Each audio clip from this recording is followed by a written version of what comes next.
And our defence bureaucrats wandering around worried about how many carbon emissions are coming from their tanks. Absolutely ridiculous nonsense. Michael Danby, obviously I want to ask you about Donald Trump's peace deal. What do you make of it? Let's hope that it takes place. I think if even the first part, the exchange of the hostages and a ceasefire happens, that's great, isn't it, Rowan? I mean, imagine for both the Israelis and Palestinians that there'll be an end to the fighting for at least a short period of time. And I don't care what people say. I'm not a fan of Donald Trump in all circumstances, but he probably does deserve the Nobel Prize if he manages to get this across the line. The key thing is him sitting like President of the United States should on satrapies of the United States like Qatar and a big bothersome Turkey, and forcing them to get their Hamas clients to do what the Americans want.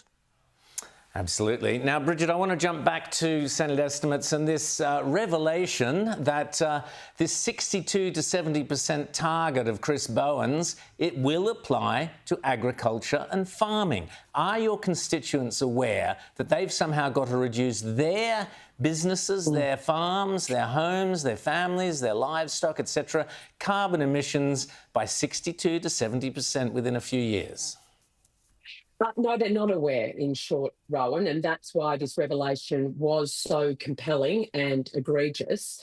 We had the National Farmers Federation with this the week of this announcement saying, you know, it's great that agriculture's got a carve out.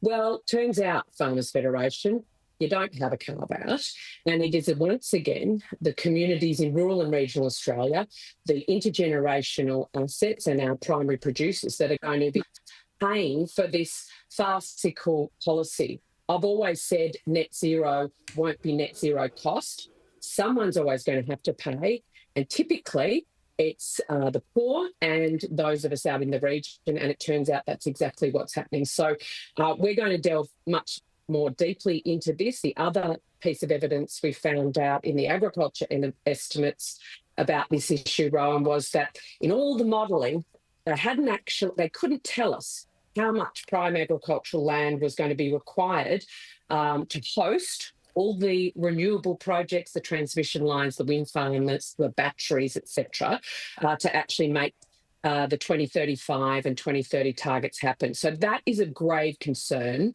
that the Federal Treasury hasn't even modelled what impact the rollout of this target is going to have on food production. In an industry where we export 80% of it, it's a huge economic driver, and they haven't even done those basic numbers so that we can understand the impact and therefore fight it. So a lot of hairs on it, as you know. Well, I just thought the coalition senators, thank goodness for the coalition senators, that's the opposition as far as I'm concerned. Michael Danby, I just want to, speaking of the Senate, this disgraceful comment from Larissa Waters, the head of the Greens last week. Have a quick listen. My heart goes out to the families of those people. No violence anywhere is acceptable, and this is exactly why we need a resolution that is based on self-determination, and why Australia should have, 2 years ago, imposed serious sanctions on the Israeli government. So, Michael, Larissa Waters tried to blame Israel. Explain it to me. The Greens are both unethical and dumb. Israel's just about to sign a peace treaty, Larissa Waters. Have you heard of President Trump?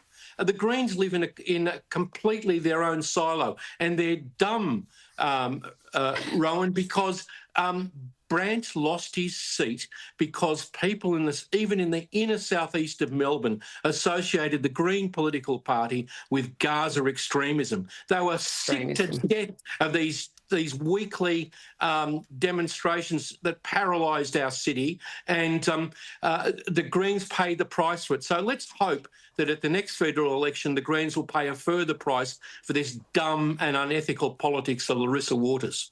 And just very quickly, Bridget, 20 seconds, your comments on that? Oh, well, I couldn't agree with Michael more. The clear expectation by the US has led to a great peace deal, but the Greens showing themselves to be the extremists that they are. You couldn't get a more pro-Palestinian Australian government than under Elbow, but she still chose to stick the boot in over the weekend for her own political purposes and further marginalising, I think, their base. Thank you so much. Bridget McKenzie and Michael Danby, great to chat to you both.